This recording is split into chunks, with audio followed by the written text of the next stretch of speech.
ایسے ترانہ پڑھا جاتا ہے؟ یہ نہیں پڑھا. سمجھے بات کو؟ اگر کہتے ہیں کہ بھائی یہ ہاتھ باندھ کر سلام پڑھتے ہو تو مشرک ہو گئے، تو کبھی لگاؤ فتویٰ. پھر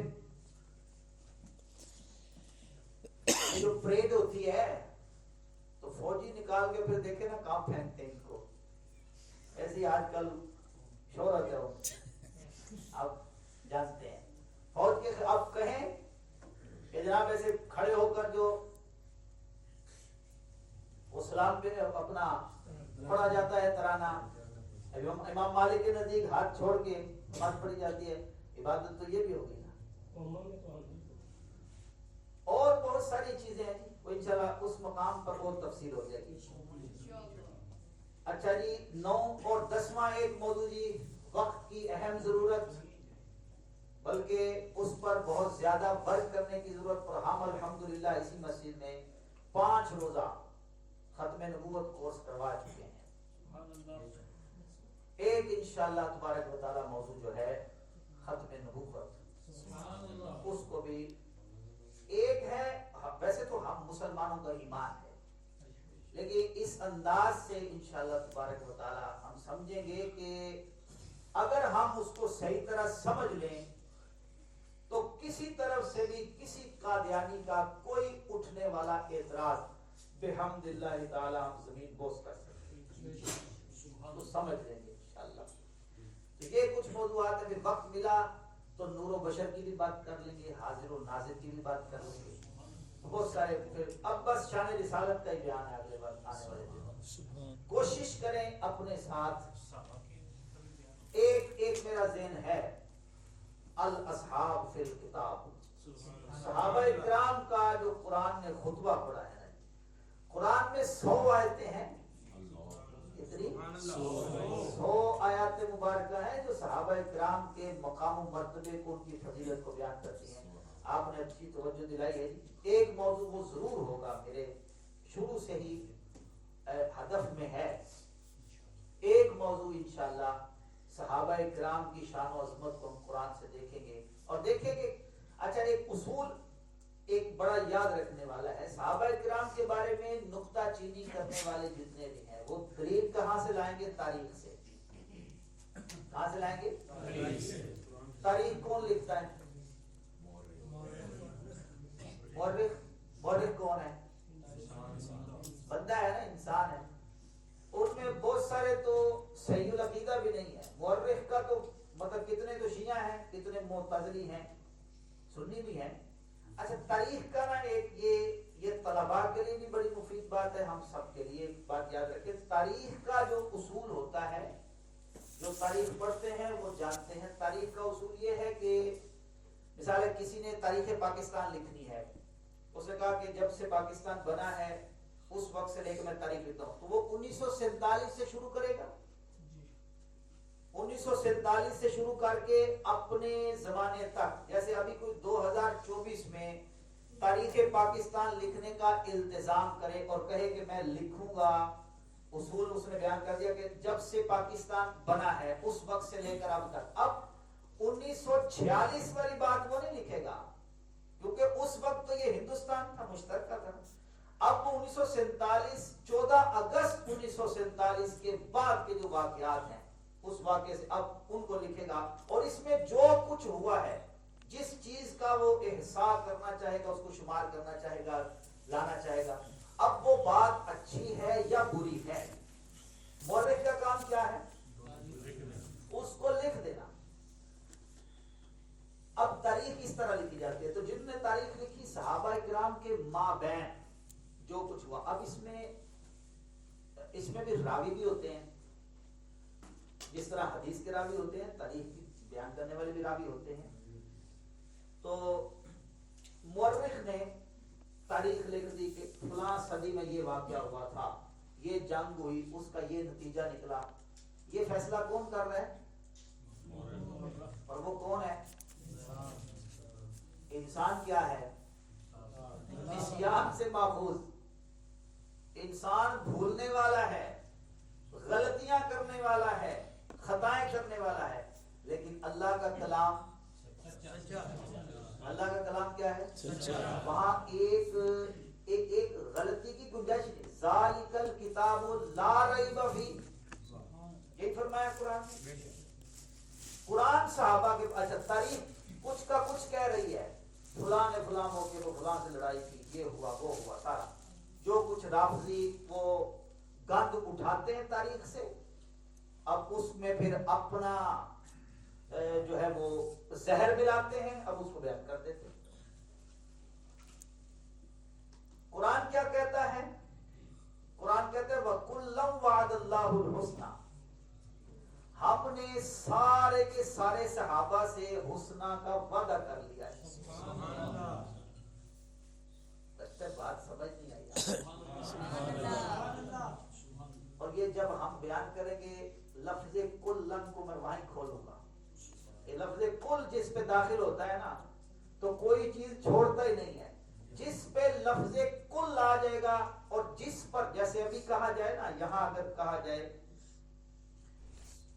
یہ جتنے ہم بیٹھے ہیں یہ کہا جائے کہ یہ کل کے کل جو طلباء ہیں ان سب کو مدینہ شریف کا ٹکٹ دیا جاتا ہے، تو اب استثناء کسی کا نہیں ہوگا. اس کے لیے پھر لفظ اس کے لیے یہ آئے گا ہی نہیں. کلن جب کسی پہ آ جاتا ہے نا تو قرآن نے کہا وَكُلًّا وَعَدَ اللَّهُ الْحُسْنَى، ہم نے سارے کے سارے صحابہ سے جنت کا وعدہ کر لیا. اب ایک صحابی بھی بار نہیں ہے، نہ حضرت مغیرہ بن شعبہ بار ہیں، نہ حضرت امیر معاویہ بار ہیں، نہ حضرت ابو سفیان، نہ حضرت ہند رضی اللہ تعالی عنہ مجمعین. تو سارے کے سارے صحابہ جنتی ہیں. امیر اہل سنت مولانا الیاس قادری صاحب دامہ ذلہ کا یہ جو نعرہ ہے کوئی لگائیں ہاں جس سے ہر صحابی نبی جنتی جنتی، ہر صحابی نبی جنتی جنتی، ہر صحابی نبی جنتی جنتی، ہر صحابی نبی جنتی جنتی. نعرہ جو ہے نا وہ اسی آیت سے ماخوذ ہے، اس آیت کا ہی ترجمہ ہے. تو تاریخ میں اچھا ایک اصول یاد رکھیں، تاریخ کی اگر 1000 کتابوں میں ایک بات لکھی ہو، لوگ تو ایک آدھ لے آتے ہیں نا، جی تبری میں لکھا ہے، یہ البدایہ والنہایہ میں لکھا ہے، تمہاری کتابوں میں ابن سعد نے لکھا ہے، تو ابن سعد کوئی نبی ہے؟ تبری والا کو نبی ہے؟ نہیں. وہ خدا ہے؟ نہیں. لوگ تو ایک ایک حوالہ لے آتے ہیں، دو زیادہ سے زیادہ کتنے لے آئیں گے؟ 10 20 50 100. میں کہتا ہوں 1000 کتابوں میں ایک بات نہیں، 1000 چلے اس سے 1000 کو 1000 سے ضرب دے لیں، اتنی کتابوں میں لکھی ہو. قرآن مجید فرقان حمید کے ایک لفظ سے وہ ساری کی ساری مسترد ہو جائیں. کیوں؟ یہ اصول ہے، یاد رکھیں. جب تاریخ ٹکراتی ہے قرآن سے تو وہ ردی کی ٹوکری میں پھینکنے کے قابل ہو جاتی ہے. یہ اصول یاد رکھ لیں. تو کسی رافضی شیعہ کا کوئی اعتراض جو ہے وہ ایسا نہیں ہوگا کہ جس کی طرف بندہ ایسے سوچے بھی کہ یار یہ کچھ کر، وہ بکواسات اور خرافات کا مجموعہ تو ہو سکتا ہے، اس کو دلیل نہیں کہا جا سکتا. دلیل کیا ہے؟ اللہ تعالیٰ فرماتے ہیں اگر تم چاہتے ہو کہ تم سے تمہارا ایمان قبول کر لیا جائے، وَإِذَا قِيلَ لَهُمْ آمِنُوا كَمَا آمَنَ النَّاسِ، اگر چاہتے ہو کہ تمہارا ایمان قبول ہو جائے تو پھر ایسا ایمان لے کر آؤ جیسا رسول اللہ کے صحابہ کا ایمان، جیسا ابو بکر کا ایمان ہے، جیسا عمر کا ایمان ہے، جیسا عثمان و علی کا، طلحہ و زبیر کا، دیگر اصحاب عشرہ مبشرہ کا، جیسا ایمان بدر والوں کا ہے ایسا ایمان لے کر آؤ، وہ ایمان تم سے قبول کیا جائے گا، ورنہ منہ پر مارا جائے گا. ٹھیک ہے جی. تو تفصیل انشاءاللہ اپنے اس سبق میں اللہ تبارک و تعالی ہمیں قرآن کا وسیع فہم عطا فرمائے. ہاں جی کیا خیال ہے جی آئندہ کورس رکھا جائے تو انشاءاللہ. ہمارا ویسے ذہن یہ ہے یہ 30 روزہ جو کروانا ہے فہم حدیث کورس کیونکہ قرآن کے بعد جو بڑا ماخذ ہے وہ ہے حدیث پاک، بڑا پہلودار اور بڑا مزے کا موضوع۔ نبی پاک صلی اللہ علیہ وسلم کے الفاظ مبارکہ کو سمجھنے کا اس میں مفہوم پیدا ہوتا ہے، فہم پیدا ہوتا ہے۔ تو یہ انشاءاللہ اللہ تعالیٰ نے چاہا تو مارچ میں یا اپریل میں، مارچ یا اپریل میں انشاءاللہ۔ اچھا، اس دوران کو 3 روزہ 7 روزہ کورس ہوتے رہیں گے، آپ حضرات ان میں آپ ہمارے ساتھ جڑے رہیں انشاءاللہ۔ اسی طرح کے علمی کورس مکمل ہونے کے بعد بھی یہ جو گروپ ہے اس کو بند نہیں کرنا، ہمیں جاری رہے گا۔ ہم کو پاگل ہے جی آپ کو چھوڑ دیں، پکڑ کے رکھیں گے آپ کو انشاءاللہ۔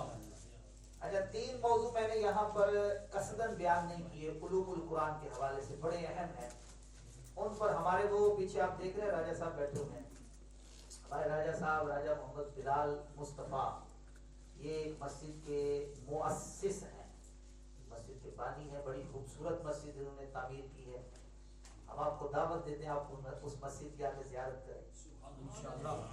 وہاں پر انشاءاللہ یہ کورس ختم ہوگا، اس کے بعد کچھ ہی دنوں بعد اعلان کر دیا جائے گا 3 روزہ علوم القرآن کورس، جس میں 3 موضوعات اس وقت میں نے بیان نہیں کیے۔ ایک تو وہ تھوڑے اگر شروع کر لیتے تو تھوڑے تھے مشکل، اب چونکہ ہمارا وہ مزاج بن چکا ہے، اب ہم مشکل باتیں بھی کریں گے تو انشاءاللہ سمجھ آ جائے گی اللہ نے چاہا۔ ایک تو موضوع ہے قرآن کی جو آیاتیں ہوتی ہیں نا، شان نزول، آیتوں کا شان نزول ایک ناسخ و منسوخ، انتہائی اہم موضوع، ناسخ و منسوخ۔ اور تیسرا موضوع قرآن کی محکم اور متشابہ آیتوں کے بارے میں۔ یہ 3 عنوانات ہوں گے 3 روزہ علوم القرآن کورس۔ اسی طرح انشاءاللہ 1 گھنٹے کی نشست، تو میں امید کرتا ہوں ہم سارے اس میں ٹھیک ہے جی، جلد انشاءاللہ تعالی ہم اس کا اعلان کریں گے کہ کب ہوگا، آپ کو بتا دیا جائے گا، اس میں بھی آپ حضرات نے ضرور شرکت کرنی ہے۔ اور یہ مسجد تو سمجھ لیں کہ یہ کورسز کے لیے نا پہلے ماضی میں بھی کورس ہوتے رہے ہیں اور انشاءاللہ آئندہ بھی کورس ہوتے رہیں گے۔ 3 روزہ بھی ہوتے ہیں، 5 روزہ 7 روزہ، اور اسی طرح تربیتی نوعیت کے ہی ہوتے ہیں۔ ہمارا ہدف یہ ہے کہ با مقصد جو ہے نا جی پروگرام کریں، آنے والوں کا وقت ضائع نہ ہو، اور ہم خود بھی ایسی چیز ڈلیور کریں کہ جس سے آخرت کا فائدہ ہو، اللہ اس کے رسول کی رضا حاصل ہو۔ اللہ ہمیں اس کی توفیق عطا فرمائے، آمین بجاہ نبی کریم صلی اللہ علیہ وسلم۔ مصطفیٰ جانے رحمت پیلا تو سلام، شمع بز میں ہدایت پیدا کو سلام، جس روحانی گھڑی چمکا طیبہ کا چاند، اس دل افروز ساعت پیلا